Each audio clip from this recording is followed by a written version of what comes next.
আর্যিকর ঘটনার প্রতিবাদে ও দোষীদের শাস্তির দাবিতে এবার মাঠে নামলো চেন্নাইয়ে বাঙালি স্বর্ণকাররা। জানা গেছে চেন্নাইয়ে প্রচুর স্বর্ণ কারিগর ও শেঠ রয়েছে।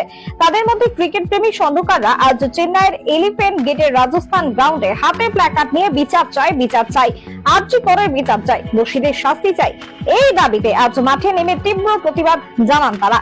আজকের এই প্রতিবাদ সভায় উপস্থিত ছিলেন চেন্নাই বাঙালি শেঠ ও স্বর্ণ কারিগর মিলে মোট 70 জন ক্রিকেট প্রেমী মানুষজন। তাদের বাড়ি পশ্চিমবঙ্গের বিভিন্ন জেলায়।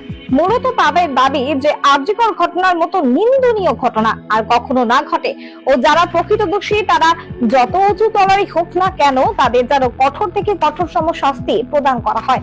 এই প্রসঙ্গে এক সোনার দোকানের মালিক বলেন, আমি ভেবেছিলাম আমার মেয়ে বড় হলে ডাক্তারি পড়বে এবং ডাক্তার বানাবো তাকে, কিন্তু বর্তমানে কলকাতার একটি নামী হাসপাতালে তরুণী ডাক্তার পড়তে গিয়ে যে ঘটনা আমাদের সামনে এসেছে তা দেখে আমরা স্তম্ভিত।